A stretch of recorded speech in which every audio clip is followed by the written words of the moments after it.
बिस्मिल्लाहिर्रहमानिर्रहीम। इरादे जिनके पुख्ता हो, नजर जिनकी खुदा पे हो। इरादे जिनके पुख्ता हो, नजर जिनकी खुदा पे हो। चला तुम खेज मौजू से वो घबराया नहीं करते। काबिले इज्जत आज के और हमारे हर दिल अजीज लीडर जनाब गौरी शंकर साहब जी और मंच पे बैठे हुए काबिले इज्जत हजरात, यहाँ के बुजुर्ग, मेरी माएँ, मेरी बहनें, मीडिया पर्सन हजरात, अस्सलामु अलैकुम व आदाब।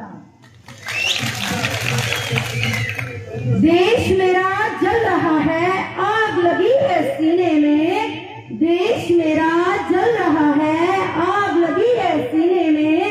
हुक्मरान सब व्यस्त है, खून गई का पीने में। तो राम मंदिर या बाबरी का पक्ष नहीं मैं लाई हूँ। राम मंदिर या बाबरी का पक्ष नहीं मैं लाई हूँ।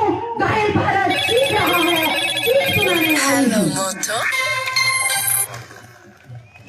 मैं तमाम लोगों को मुबारकबाद पेश करना चाहती हूँ कि ऐसे एजुकेटेड हजरात को आपने यहाँ से इलेक्शन कंटेस्ट करने के लिए भेजा है, क्योंकि आप वो वक्त याद कीजिए जब आप लोगों ने गलत फैसला करके यहाँ पे बीजेपी की हुकूमत को लाया था, लेकिन 70 साल पीछे मेरे यहाँ के बनी के लोग जल रहे हैं, क्योंकि आपके एक वोट की गलती से आज आपका ये हाल हुआ है।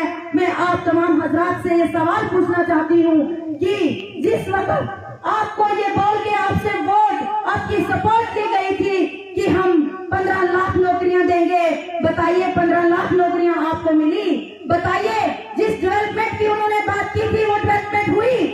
उन्होंने कहा था कि सबका साथ सबका विकास, बताइए आज जम्मू कश्मीर में कौन सा सियासत सबका साथ सबका विकास है?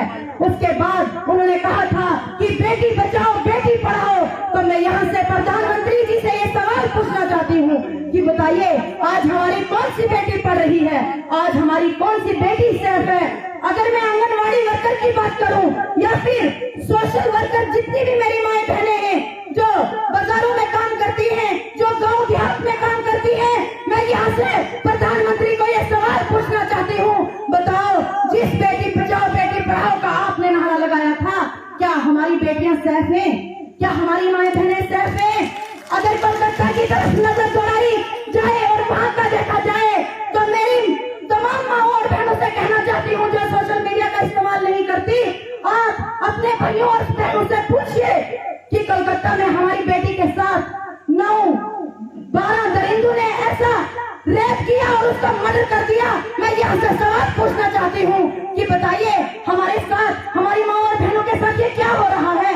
अगर आपने मजहब के नाम पे वोट लेना था, अगर आपने झूठे दिखलावे के साथ वोट लेना था, तो आपने सबका साथ सबका विकास का नारा नहीं देना था, आपने बेटी बचाओ बेटी पढ़ाओ का नारा नहीं देना था। क्योंकि आज अगर चारों तरफ हम देखें, रियासत जम्मू कश्मीर में अंधेरा छा गया है। इसका एक ही कारण है, अगर हम यहाँ से कहें आज कि मौजूदा सरकार गुनहगार है, लेकिन सबसे गुनहगार हम भी हैं जिन्होंने उनको वोट किया, उनको सपोर्ट की और आज हमें ये दिन देखने को मिला। अगर हम अपनी यूथ की तरफ नजर ले जाएं, अगर हमारी यूथ आज बेरोजगार न होती, वो ड्रग्स नहीं करती, वो नशा नहीं करती और वो अपनी माँ और बहनों पे गलत नजर नहीं डालती। आज आप सोशल मीडिया पे देख लीजिए, तमाम बच्चियां टिकटॉक के जरिए वीडियो बनाती हैं और टिकटॉक के जरिए वीडियो बना के पैसा कमाती हैं। इसका कारण, इसका जिम्मेदार प्रधानमंत्री है, क्योंकि प्रधानमंत्रियों ने तमाम जितना हमारे यहाँ पे माए बहने हैं उनको नंगा नाच नचाया, क्योंकि वो बेरोजगार हैं, क्योंकि उन्हें रोटी चाहिए। मैं अपनी तमाम माँ और बहनों से एक बात कहना चाहती हूँ कि सबसे ज्यादा वोट का रोल आपका रहेगा, क्योंकि आपको पता है किस मजबूरी से, किस गरीबी से आप झुंझुल रही हैं। आपको अपने वोट का गलत इस्तेमाल नहीं करना है। खास करके मैं अपनी बहनों से कहना चाहती हूँ कि आज एक तरफा वोट दीजिए, गौरी शंकर साहब के हाथ आप मजबूत कीजिए और इंशाल्लाह आपने तो एक दिन मेहनत करनी है, आपने ये 1 तारीख को मुसीबत करनी है इनके लिए, तो इन्होंने 5 साल आपका काम करना है। ये 5 साल मुसीबत में जा रहे हैं, क्योंकि मैं आपसे वादा करती हूँ कि जनाब गुलाम नबी आजाद सब किसी की तारीफ के मोहताज नहीं है। रियासत जम्मू कश्मीर में उनकी शख्सियत को माना जाता है। मैं आपसे वादा करती हूँ कि जब आप गौरी शंकर साहब को यहाँ से अच्छे मार्जिन में जिताएंगे तो आप हमारा भी गिरफ्तार कर सकते हैं, क्योंकि एक गौरी शंकर साहब के गौरीशंकर साहब खड़े हैं। एक गौरीशंकर साहब की ये जिम्मेदारी नहीं है, ये हम सबकी जिम्मेदारी है।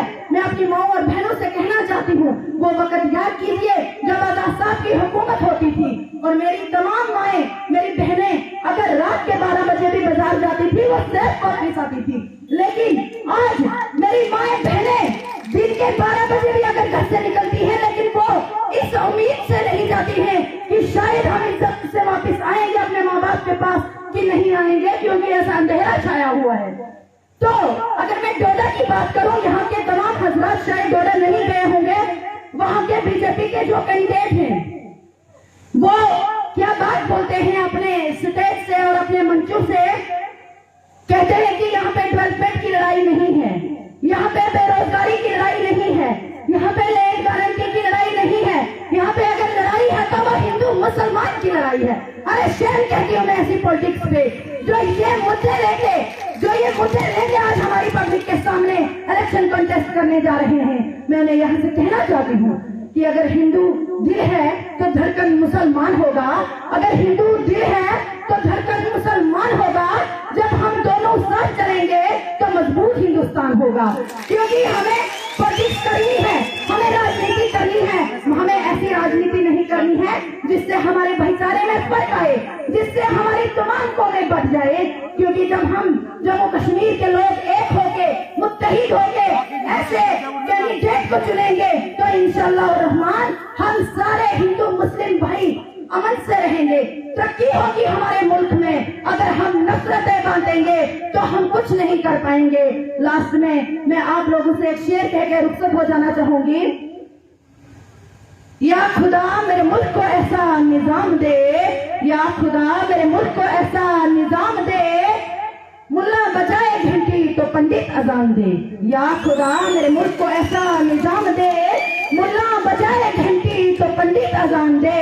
कुछ तुम बनो इंसान, कुछ हम बने इंसान, कुछ तुम बनो इंसान, कुछ हम बने इंसान। हम पढ़ ले तुम्हारी गीता, तुम पढ़ लो हमारा कुरान।